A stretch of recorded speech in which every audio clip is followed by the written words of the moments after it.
The first time I looked at Forge World and I was like, oh, hey, cool, oh, holy, you guys did what? There's just way too much.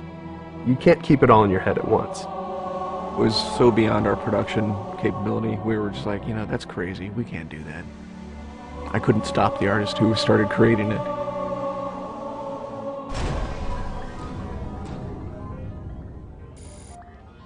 Forge is our editing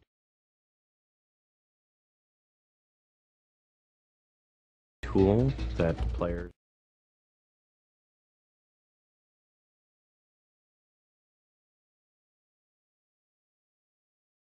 can build their own maps. I mean, at its core, it's a map editor.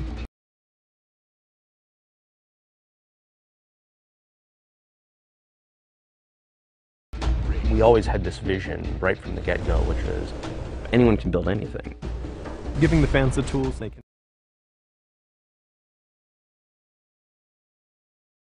take it and run with it and make it their own.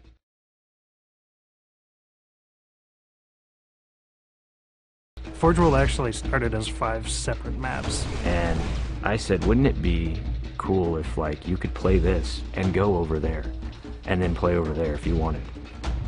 And Forge World was born. There were a lot of people telling us that, no, you cannot.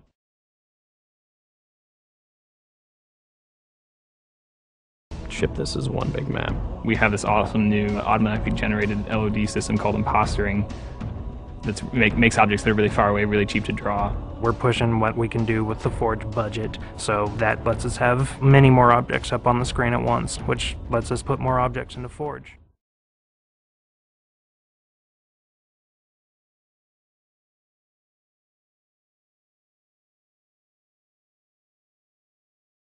Interesting to take the Banshee or Falcon out for a spin in Forge World, because it actually takes a while to get from one end to the other.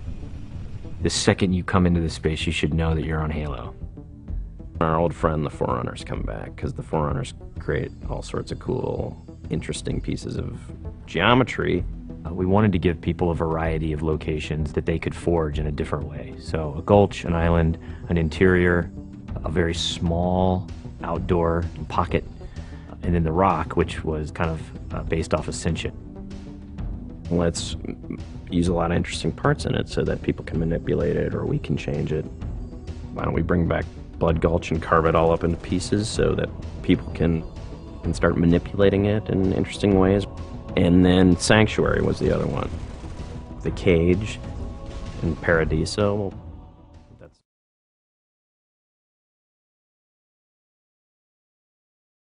playing with the map editor and actually building cool maps within Forge World. I mean, we were doing that exactly how the fans would do that. we definitely looked at what we did in Halo 3 and said, what can we learn from this? It's one thing to build just a stunning amount of map variants, but like nobody was expecting Forge Art, I don't think. Like that was just a completely, whoa, what? The Rube Goldberg machines, yeah, those are everywhere. In Halo 3, it was cool that you could move things around, but it was still kind of clunky. And we're like, we have to make this better. What are some of the tricks that the community is using, and how can we make those not be tricks and just make those be tools? We took that stuff and made it like a real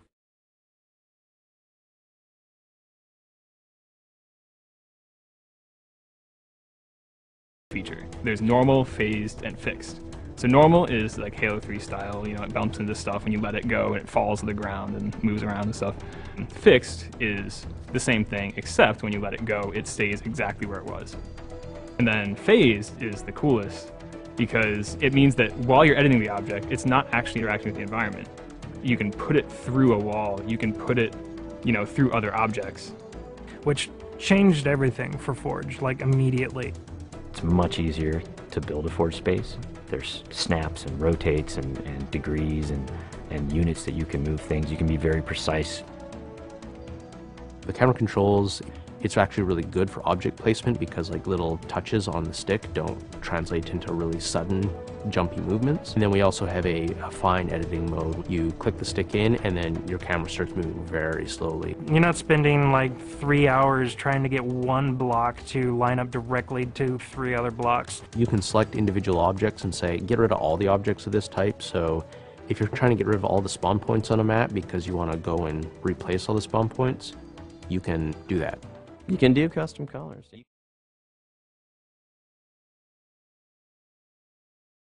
can take these forge pieces and say, hey, that's blue. So the blue base can truly look like the blue base. Reach's expanded sandbox includes new things like, jetpacks, and if people want to build some sort of 3D map and really make use of the jetpack, they can do that now. Custom game options and Forge go together like peanut butter and jelly. You're able to do things with game types that people might not even expect.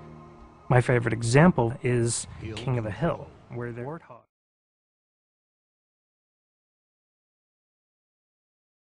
is the hill. I'm super excited to see what people do with it when it goes out, because there's so much crazy stuff in there that's amazing. We are shipping maps on the disk that we made in Forge ourselves. So the tools are there.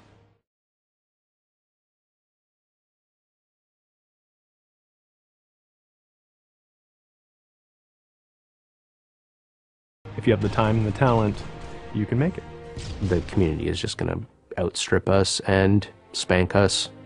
With the new tagging system, you can save a Forge variant, you can post it to your file share.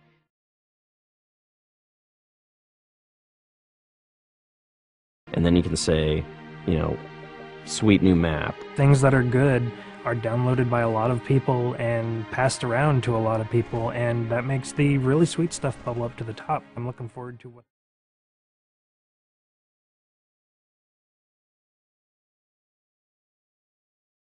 the next big community game type is going to be.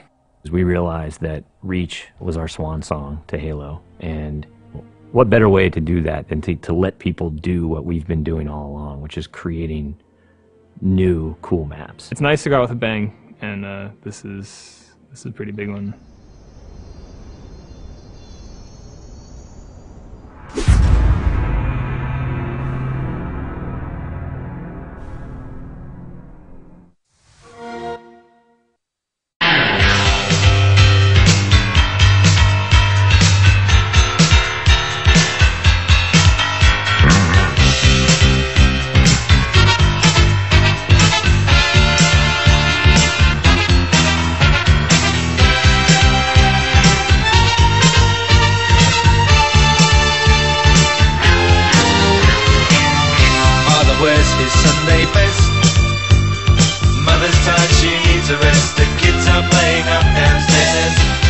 Saying in her sleep, brother's got a date to keep, he can't hang